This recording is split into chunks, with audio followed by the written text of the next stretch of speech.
말씀 속에 주의 성령이 역사하시고 서 계셔서 각자에게 필요한 주의 음성이 들리고 거기서 내 죄가 보이고 나를 향하신 은혜가 보이게 하시고 그 은혜가 나를 살리고 이 들린 말씀이 삶이 되어지는 우리가 되게 하옵소서. 감사드리며 말씀이 말씀되게 하실 예수님 이름으로 기도드렸습니다. 23절을 같이 한번 읽겠습니다. 다시 시작. 그들이 날짜를 정하고 그가 유숙하는 집에 많이 오니, 거기까지만 한 번만 더 읽을게요. 오늘 말씀은 딱 그 부분만 나누는 거라서 한 번 더 읽으십시다. 시작. 그들이 날짜를 정하고 그가 유숙하는 집에 많이 오니. 자, 말씀을 보시면 여기에서 그들이 날짜를 정하고 해서 그들이 누굴까요? 그들이 날짜를 정하고, 지난주에 말씀을 나눴던 17절 말씀에 나오는 감옥에서 초대한 높은 사람들입니다. 로마에 사는 유대인 중에 상위 1% 안에 속하는 프로토스, 베스트 오브 베스트, 부자들이고 출세한 사람들이고 가진 사람들이고 이룬 사람들입니다. 그런데 그들이 날짜를 정했대요. 무슨 날짜를 정한 것일까요? 바울이 가택 연금되어 있는 집에 와서 다시 복음을 들을 날짜를 정한 것입니다. 그 날짜를 누가 정한 겁니까? 바울이 또 오십시오 라고 초대한 게 아니에요. 그들이 날짜를 정한 것입니다. 아무것도 아닌 것 같지만 로마에서 바울이 전한 복음에 대한 첫 반응이 일어난 것입니다.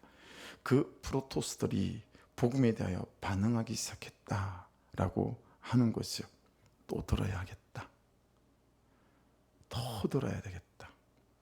다시 들어야 되겠다. 자세히 들어야 되겠다.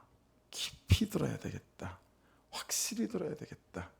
그런 마음이 생긴 거죠. 여러분, 왜 그랬을까요? 왜 또 듣고 더 듣고 다시 듣고 깊이 듣고 확실히 들어야 되겠다라고 생각했을까요?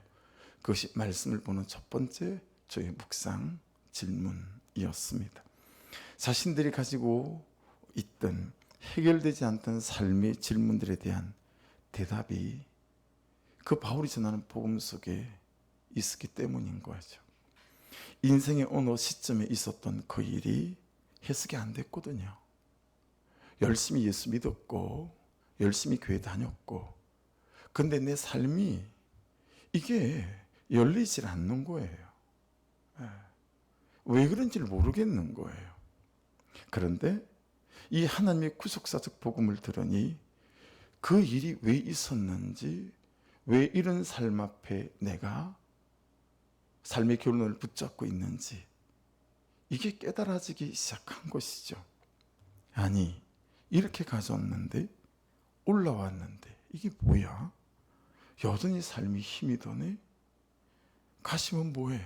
많으면 뭐하고? 늙어가고 병들고 숨이 차고 관절은 아파가고, 그거 결국은 우리 집에 죽어가는 저 노예처럼 나 또한 죽어야 할 존재인데 아무도 대답해 주지 않는 죽음의 문제, 죽음 이후의 문제, 그것보다 더 고통스러운 것은 이 시간들을 가지고, 이 돈을 가지고, 이 힘을 가지고, 이 삶을 가지고 어떻게 살아야 하는지, 무엇을 위해 살아야 하는지 대답해 준 사람도 대답해 준 지식도 없었거든요. 내 인생에 이런 사건은 왜 생겼는지, 이런 고통과 슬픔은 왜 있는지 아무도 대답을 해주지 못했습니다. 그들도 우리와 똑같이 밥 먹고 똥 싸고 잠자고 사는 인간들이기에 이런 근본적인 질문, 철학적인 질문만 있었겠습니까? 그들도 누군가의 남편일 것이고 누군가의 아내였겠죠. 또 누군가의 부모였으니 얼마나 현실적인 그런 인생의 질문들 또한 많이 있었겠습니까? 가난하고 없을 때, 인생이 안 될 때, 그렇게 다정다감하던 남편이, 또 순종하던 아내가 부자가 되고 성공을 하더니 시간 있고 돈 있으니까 서로 각자 다른 사람이 돼가기 시작하는 거죠. 오히려 돈이 있으니까 다 돈으로 때우려고 하고요. 저 외로워요. 저 힘이 들어요. 저 마음이 아파요. 저 살기 싫어요. 저 울고 싶어요. 서로가 서로에게 사랑의 필요를 외치고 존재의 고독을 외치고 마음의 허무함을 외치고 감정의 곤고함을 외치는데 돈만으로는, 다른 것만으로는 이 존재가 채워지지가 않는 거예요. 그런데 예수가 메시아라는 이 복음을 듣기 시작하는데, 나를 향하신 하나님의 구속사를 들었는데 이 고독한 존재 안에 한 줄기 빛이 들어오기 시작하는 거예요. 살 것 같고 숨이 쉬어지는 거죠. 내 존재가 힘을 얻고 내 삶이 살아야 할 이유가 있는 것 같고, 죽음 이유가 그렇게 공포와 두려움이었는데 이게 소망이 되고 감격이 되기 시작하는 거죠. 반대로요, 정반대로 어떤 사람들은 그들은 하나도 안 불행했습니다. 이 프로토스들 중에 말이에요. 너무너무 자기 인생이 좋았습니다. 그러지 않겠습니까? 사고 싶은 거 마음대로 사고, 가고 싶은 데 마음대로 가고, 척척 도와주고, 편하고 안정감 있고, 좋은 집에 좋은 자동차에 마음껏 돈을 뿌리고 쓰고 힘을 누리고 살아가니 더할 나위 없는 인생인 거죠. 이 좋은 삶, 이 멋진 삶 하루라도 더 살아야 되겠다 싶으니까 헬스도 하고 요가도 하고 좋은 음식, 좋은 약 찾아다니며 먹고 몇백만 원씩 하는, 여러분 그런 물을 스위스에서 콩수에서 먹고 그 비싼 유기농 음식만 먹겠다고 난리고.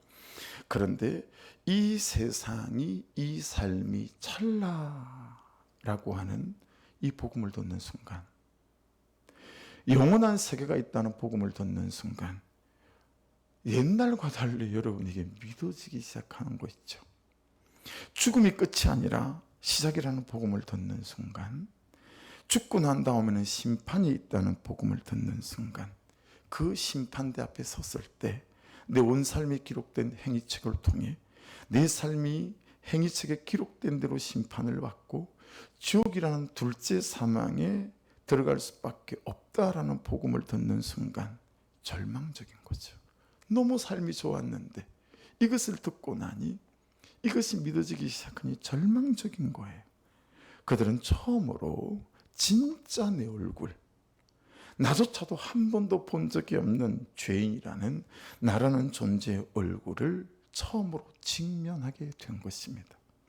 그런데 이 죄된 삶을 회개하고 예수 그리스도를 나의 구주와 주님으로 영접할 때 생명책에 내 이름이 기록된다는 생명의 복음을 듣는 순간 생전 처음으로 남아있는 시간이 아까워졌어요. 내 삶이 아까워졌어요. 내 존재가 아까워지는 거예요. 이렇게 살 수는 없다. 이렇게 살아가서는 안 되겠다 해서 그들이 스스로 나를 정한 것입니다. 또 듣겠습니다. 더 듣겠습니다. 다시 듣겠습니다. 깊이 듣겠습니다. 확실히 듣겠습니다. 자세히 듣겠습니다. 한 것입니다. 이번에는 혼자도 아니죠. 남편을 설득하고 자녀들을 설득하고 부모님들을 설득하고 친구들을 설득하고. 23절을 다시 보세요. 그들이 날짜를 정하고 그가 유숙하는 집에 많이 오니 그렇게 복음 앞에 다시 섭니다. 복음 앞에 같이 섰습니다. 그들은 일생 하나님이 없다, 아니다, 그래 하나님은 있다라고 치자. 그런데 그 하나님 아무것도 내 인생에 못하더라, 그러며 살았거든요. 그런 그들의 하나님이 없다가 내가 하나님을 만나지 못한 것이었구나로 뒤집어진 것입니다. 내게 예수가 없다. 이게 그들에게 되어진 것입니다. 여러분, 예수를 믿는데 믿음대로 안 살아지는 자기 자신을 너무 나무라지 마십시오. 내 아내가, 내 남편이 예수를 믿는데 믿음대로 못 사는 거 가짜다, 그러지 마십시오. 중요한 것은 나에게 예수가 있는가입니다. 나에게 하나님이 살아계신 하나님인가입니다. 나에게 예수가 부활하시고 살아 역사하시는 예수 그리스도이신가 하는 것입니다. 하나님은 없다라고 말하는 이 사단아, 아니다, 그래도 하나님은 있다, 그렇게 쳐주자. 그런데 하나님은 아무것도 못하더라 라고 말하는 이 사단아, 내가 예수 이름 명하노니 물러갈지어다. 말씀대로 못 산다고 마치 내 안에 예수가 없는 것처럼 속이는 이 어둠의 주관자들아, 예수 이름 명하노니 이 모든 거짓과 주장과 불신을 가지고 우리에게서 떠나갈지어다. 할렐루야.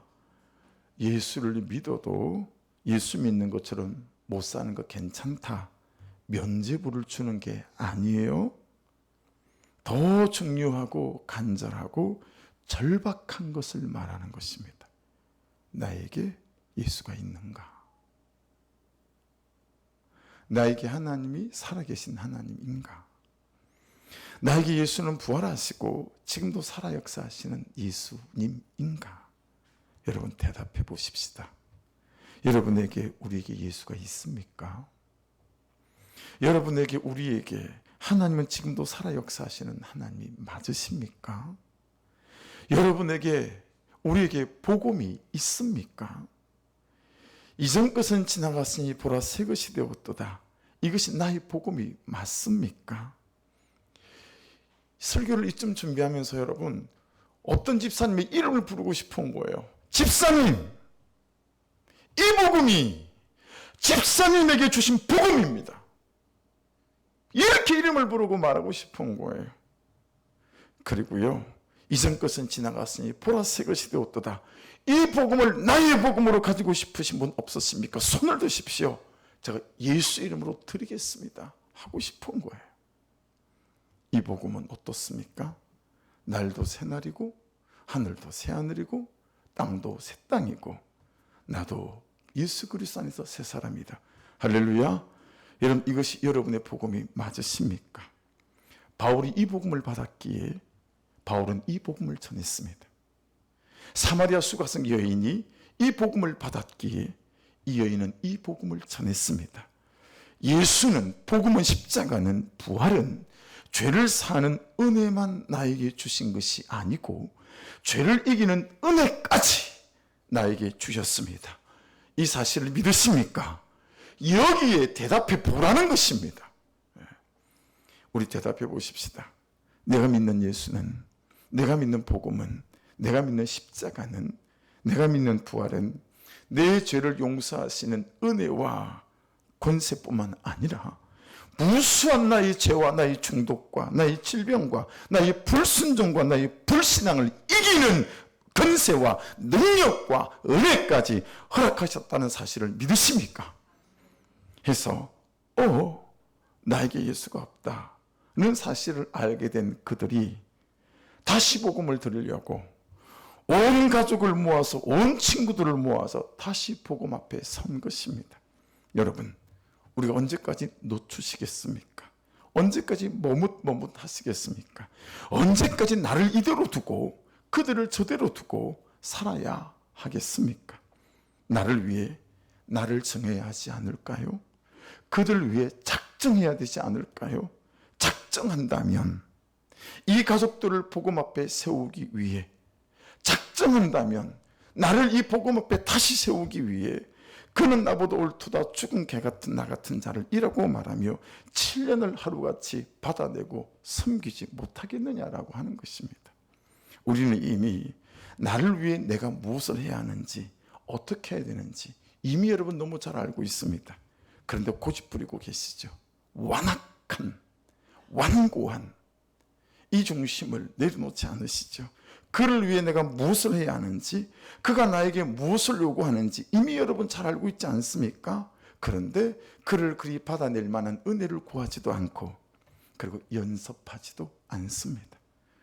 하나님은 살아계십니다. 살아계신 하나님을 부정하지 마십시오. 예수님은 부활하셨습니다. 예수 없는 신앙생활을 여기서 끝내십시오. 이런 일이 바울 사도가 설교를 잘해서 그렇게 되었을까요? 고린도서 10장 10절입니다. 같이 읽어보겠습니다. 그들의 말이 그의 편지들은 무게가 있고 힘이 있으나 그가 몸으로 대할 때는 약하고 그 말도 시원하지 않다니. 여기에 그들은 여러분 거짓 선지자들이었습니다. 거짓 사도들이 바울의 약점을 싸잡아 공격하는 말이긴 하지만 누구라도 빌미를 잡을 만하게 바울의 말과 설교는 온유했습니다. 그래서 바울 자신도 이렇게 고백합니다. 고린도후서 11장 6절인데요. 내가 비록 말에는 부족하나 자신보다 복음의 능력을 드러내려고 하는 겸손이기는 하나, 여기에 부족하나라는 단어 있죠. 이디오테스라는 단어인데요. 무식하나, 미숙하나, 배운 것이 없는 이런 뜻을 가진 단어였습니다. 바울 사도의 복음을 전하는 능력은 평균 이하인 거예요. 무슨 말입니까? 복음 자체가 능력이 있다는 말입니다. 할렐루야. 여러분, 복음 자체가 능력이 있습니다. 바울의 복음이 내가 듣고 있는 복음입니다. 아멘 하십시다. 사마리아 수가성 여인이 들은 그 복음이 우리가 붙잡고 있는 이 복음입니다. 여러분, 복음 자체가 능력이 있습니다. 할렐루야. 복음 자체가 능력이 있는 거예요. 바울 사도의 외모나 풍채가 인간적으로 매력이 있고 끌릴 만한 그런 사람이었을까요? 고린도서 10장 7절 말씀입니다. 너희는 외모만 보는도다. 여기 외모, 프로소포는 얼굴이라는 뜻입니다.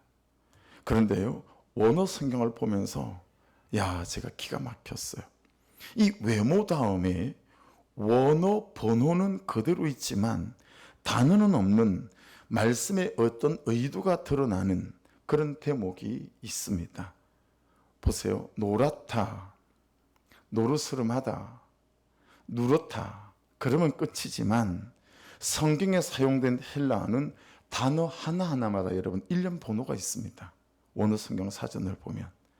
원어 성경 사전에 있는 그대로 여러분에게 보여드릴게요. 4388번 외모만, 3588번 없어요 단어가, 2596번 단어가 없어요. 그리고 991번 보는도다. 외모만 보는도다. 성경은 단어가 없어도요 말씀하시고 참 엄청난 통찰력을 주시는 것 같아요. 이 단어는 없지만 1년 번호만 있는 이 말씀이 우리에게 주시는 음성이 여러분 깨달아지십니까? 너는 외모만 보는도다. 너는 지난날의 너의 지저분한 삶만 보는도다. 너는 너의 없는 실력만 보는도다. 너는 너의 지난날의 너의 상처만 보는도다. 너는 현실만 보는도다. 너는 사람만 보는도다. 너는 너만 보는도다. 이것이 여러분 이 1년 번호 비워진 2개 다 들어갈 수 있는 내용이라 저는 깨달았습니다. 아니라는 거예요. 외모 때문이 아니고 너에게 복음이 아니기 때문이다라고 하는 것입니다. 실력 때문이 아니고 너에게 예수가 아니기 때문이라는 것입니다. 현실 때문이 아니고 너에게 성령이 아니기 때문이고 상처 때문이 아니고 너에게 말씀이 아니기 때문이다라고 하는 것입니다. 여러분, 초대교회 전승에 의하면 바울은 키도 작고요, 몸집도 작고요, 또 다리는 안짱다리이고요, 양쪽 눈썹은 일자 눈썹이고 코는 메구리 코에다 이마도 대머리라고 알려져 있습니다. 볼품이 없는 거예요. 뿐만 아니라 여기서 외모란 외적인 조건도 가리키는 거거든요. 그가 사울일 때는 얼마나 탁월했습니까? 얼마나 대단한 위치를 갖고 있었습니까? 근데 예수를 만나고 바울이 된 뒤에는요, 자신을 예수도 보지 못한 사도라고 얼마나 많은 사람들에게 비난을 받았는지 몰라요. 바울 사도는 예수를 본 적이 없거든요. 그렇게 사람이 무시하고 업신여기는데도요, 바하라 여기 12사도가 나를 사도로 인정하는 추천서다라고 내세울 만한 사도들로부터 받은 어떤 추천서도 한 장이 없었습니다. 바울을 살린 것은 하나님의 구속사의 복음이었고요, 바울을 살게 하는 것도 하나님의 구속사의 복음 그것밖에 없었습니다. 거기다가 결정적으로 바울 사도는 가시가 있었습니다. 고린도 12장 7절 같이 읽겠습니다. 여러 계시를 받은 것이 지극히 크므로 너무 자만하지 않게 하시려고 내 육체에 가시 곧 사탄의 사자를 주었으니 이는 나를 쳐서 너무 자만하지 않게 하려 하심이라. 그럼 바울이 가지고 있었던 이 육체의 가시 스콜롭스는 대부분의 성경학자들이 간질병으로 보는 견해가 지배적입니다. 안질이라고 보는 신학자들도 있지만 소수입니다. 실컷 복음을 전하고 강단을 내려서는 순간 몸이 뒤틀리기 시작하는 거예요. 막 손이 꼬이고요, 막 입이 비틀어지고 입에는 거품을 물고요. 여러분 간질병 환자 보신 적이 있으세요? 그리고 꼬꾸라지는 거예요. 여러분 꼭 설교할 때만, 설교가 끝나고 난 뒤에만 그랬겠습니까? 때로는 설교 중에도 그런 일이 있지 않았을까요? 신학교 기숙사에 목회학과 1년 선배가 있었거든요. 대중 없어요. 식사하다가 막 몸이 뒤틀려요. 텐스를 치다가 막 뒤틀려요. 강의 듣느라 올라가는 계단에서 막 뒤틀리면 막 너무너무 우리가 막 긴장했어요. 그래서 계단 올라갈 때는 같이 다녔습니다. 갑자기 그러니까 그건 굴러버리니까요. 그러면 막 달려들어서 한 사람은 입을 벌려서 자갈을 물리고요. 예. 그래야 혀를 깨물지 않으니까 혀가 깨물어서 자기도 모르게 혀가 잘리면 혀가 말려서 기도를 막아서 사망을 하니까요. 3-4명이 기숙사에 있는 사람들이 난린 거예요. 혼자 못 다니게 했어요. 누구라도 같이 다녀야 되는 거예요. 그런 일이 바울 사도의 설교 중에 일어났다고 생각해 보십시오. 설교를 듣다 말고 야 가자, 보따리 싸라. 야, 자기 질병도 못 고치는 그런 사람의 전한 말이 우리에게 무슨 축복을 주고 우리 운명을 바꾸겠냐. 일어서라. 이런 사람 전 무수히 많았을 거라고 봅니다. 여러분도 그 사람들 중에 한 분들 아니십니까? 이 질병이 얼마나 심했으면 바울 사도의 전도 여행과 사역 내내 동행한 사람이 누굽니까? 의사였던 누가였습니다. 그래서 의사였던 누가가 계속 동행해야 되는 거예요. 여러분 사도행전 19장 11절로 12절인데요. 하나님이 바울의 손으로 놀라운 능력을 행하게 하시나니 심지어 사람들이 바울의 몸에서 손수건이나 앞치마를 가져다가 병든 사람에게 얹으면 그 병이 떠나고 악기도 나가더라.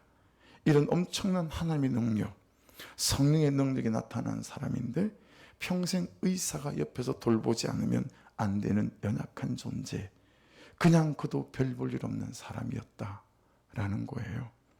그가 능력이 있었던 사람이 아니라 복음 자체가 능력이 있었습니다. 그 복음이 우리가 믿는 복음입니다. 할렐루야. 그러니 그를 그리 세우고 살렸으니 우리도 그리 세우고 살릴 줄로 믿습니다. 그가 이 복음을 붙잡았기에 복음이 그를 붙잡았습니다. 여러분 우리가 복음을 붙잡잖아요. 그럼 복음이 우리를 붙잡습니다. 그에게 예수가 예수이었기에 예수가 그에게서 드러났습니다. 그에게 성령이 성령이었기에 성령이 그를 사용했습니다. 그에게 말씀이 말씀이었기에 말씀이 그를 말씀대로 빚어갔습니다. 23절 다시 봅니다. 그들이 날짜를 정하고 그가 유숙하는 집에 많이 오니 이 프로토스 베스트 오브 베스트들이 고관 대작들이 날짜를 정하고 다시 오고 다시 올 때 자신들만 오지 않고 가족과 친구들과 이웃들을 함께 데리고 온 이유가 무엇이었습니까? 바울에 대한 반응이 아니고요. 바울의 말에 대한 반응이 아니고요. 바울의 외모에 대한, 바울의 자격에 대한 반응이 아니고요. 이 하나님의 구속사의 복음 자체에 대한 반응이었다라고 하는 것입니다. 성공하고 싶은 기복에 대한 반응이 아니고 돈을 벌고 싶은 기복에 대한 반응도 아니었습니다. 이미 그들은 성공을 이룰 만큼 이룬 사람들이었습니다. 적당히 돈을 가졌고 누리고 살 만한 것 누리고 사는 사람들이었습니다.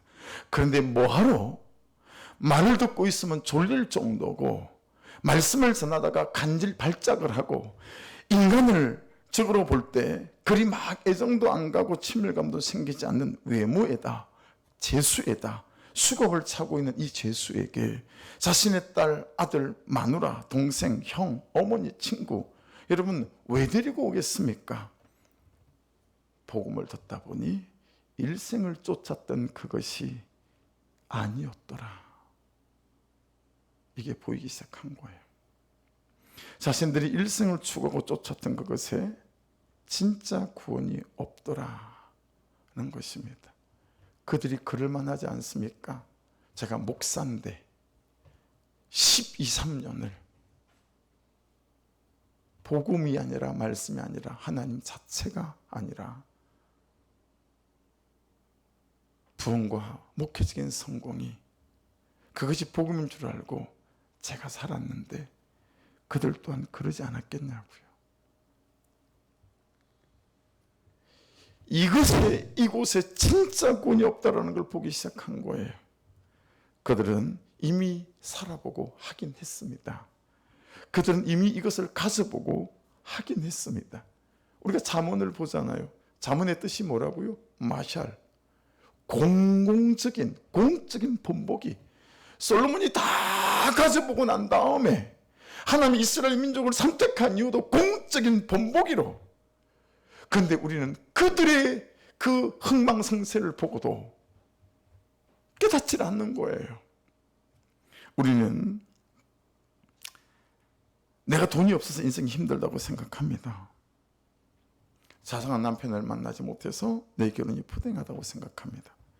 똑똑하고 공부 잘하고 말 잘 듣는 그런 자녀가 없어 내 인생이 고달프다고 생각합니다. 아닙니다. 절대 아닙니다. 속은 거예요.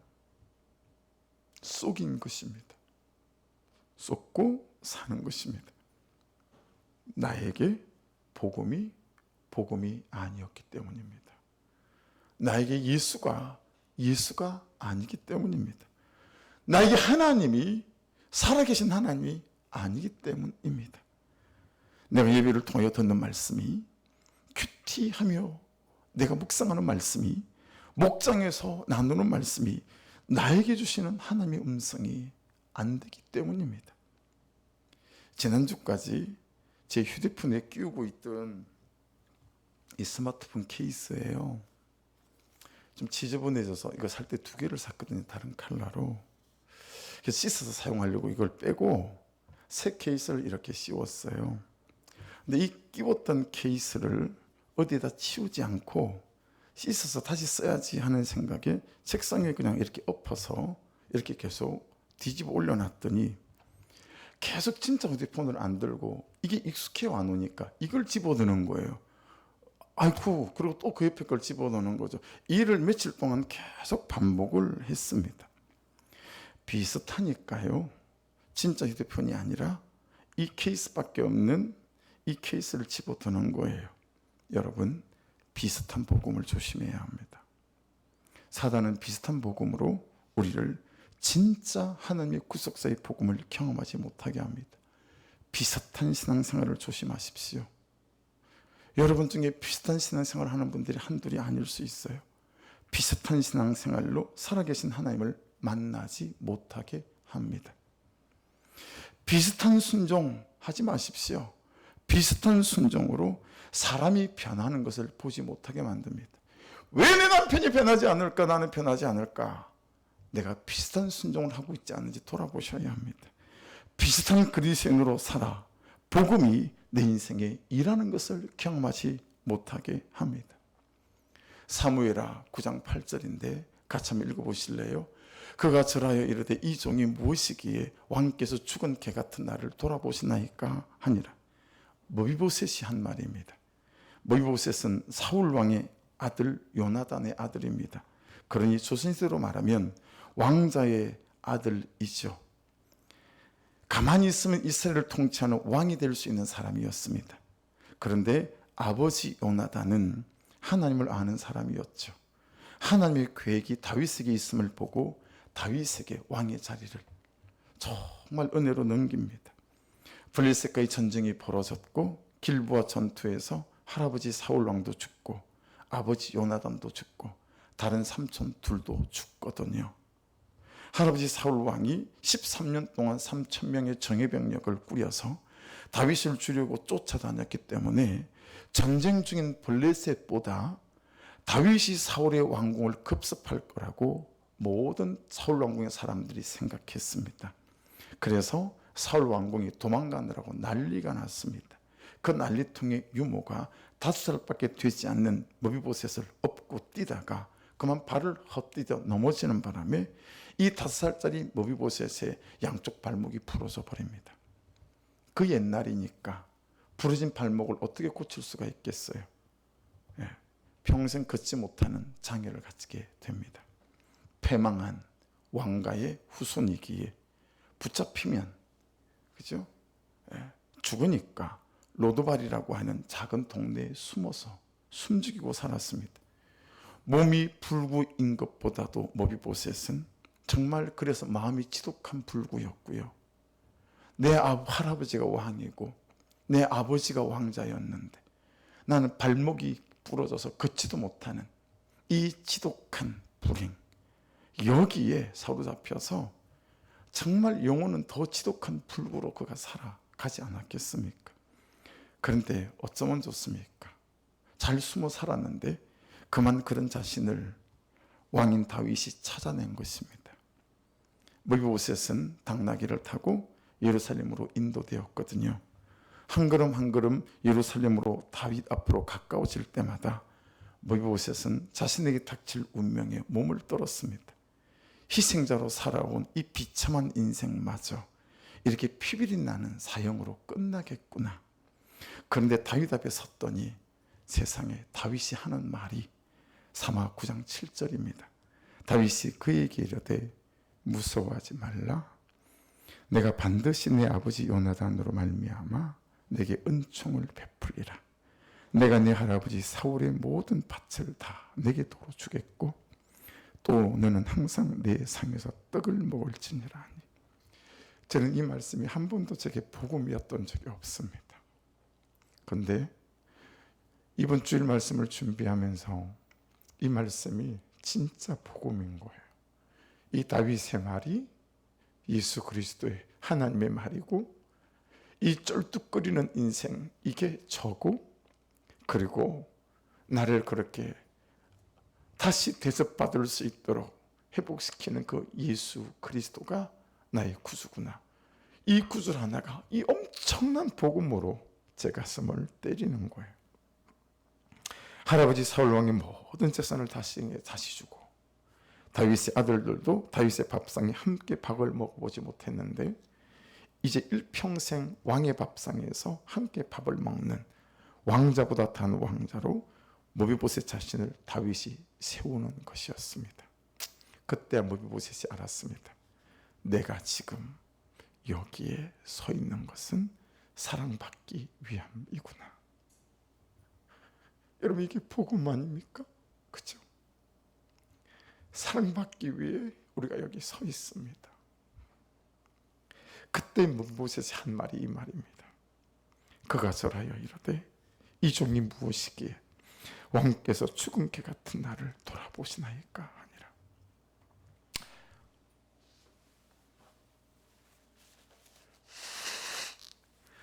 여러분 모비보셋은 아버지 요나단과 다윗이 어떤 사이인지 몰랐어요. 죽고 못 사는 친구 관계인지 몰랐어요.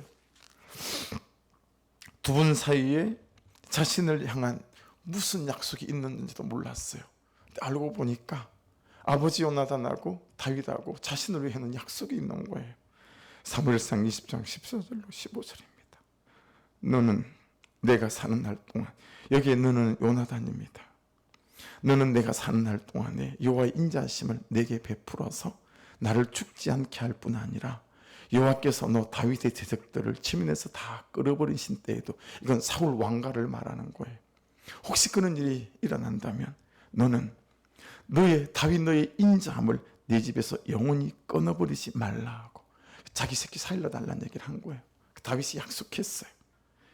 그래서 다윗을 죽이려는 아버지 사울 왕의 손에서 자신의 목숨보다 아꼈던 친구 다윗을 살려주면서 서로가 서로에게 약속한 거예요.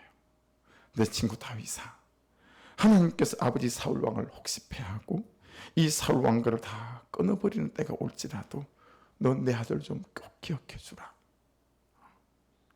그리고 다윗은 요나단의 아들을 찾아서 그리고 찾아낸 겁니다. 그 약속 때문에 이 양발목이 끊어진 머비보셋이 왕자보다 더한 왕자가 되는 거예요. 여러분 꼭 다윗이 하나님 같고 요나단이 예수님 같습니다. 여러분 우리는 사랑받기 위해 이렇게 복음 앞에 초대받은 사람인 줄로 믿습니다. 우리에게는 마치 머비보셋에게 다윗과 요나단의 약속이 있었던 것처럼 우리는 하나님과 예수 그리스도의 약속 안에 있는 백성들입니다. 예수님이 나의 죄를 짊어지시고 십자가에 달리시면 하나님은 그 예수를 믿는 나를 용서해 주시기로, 나를 다시 살리시기로, 나를 사랑하시기로, 우리는 이 약속 안에 있는 백성입니다. 해서 요즘 제가 맨날 어젯밤에도 런닝머신을 타면서 이 기도했고요. 제가 처음으로 오늘 죄패가 아니라 은패를 잡았습니다. 은패. 그럼 이건 죄패가 아닙니다. 제가 만드는 말이니까 함부로 갖다 쓰지 마세요. 은패입니다. 제가 은패를 만들어 찼어요. 죽은 개 같은 나를 그분의 은혜로 다시 살리신 이 복음. 네. 은패입니다. 그가 저라에 이르되 이 종이 무엇이기에 왕께서 죽은 개 같은 나를 돌아보시나이까 하니라. 하나님, 저는 죽은 개 같은 자입니다 라고 고백합니다. 그러니 무슨 옳고 그름의 잣대로 도대체 내가 누구를 못마땅하게 여길 수 있겠습니까? 그런데 그게 하나님 너무 잘 안 됩니다. 어쩌면 좋습니까? 저 좀 도와주십시오. 이게 요즘 저의 사무치는 기도입니다. 이 고백이 될수록 나를 사랑하게 부르셨다는 사실도 실제가 되고, 그를 사랑하기 위해 내가 여기 서 있다는 사실도 실제가 되어져 가는 것 같습니다. 여러분은 사랑받기 위해 여기에 이렇게 복음으로 초대되어졌습니다. 여러분, 예수가 없다, 이걸 살피시고 예수를 구해야 하지 않겠습니까? 여러분, 사랑하기 위해 여기 이렇게 예수로 초대되어졌습니다. 여러분, 우리가 지금 예수를 찾아야 될 때가 아닐까요? 나에게 예수가 예수일 수 있도록 예수를 구해야 될 때가 아니겠습니까? 기도하겠습니다.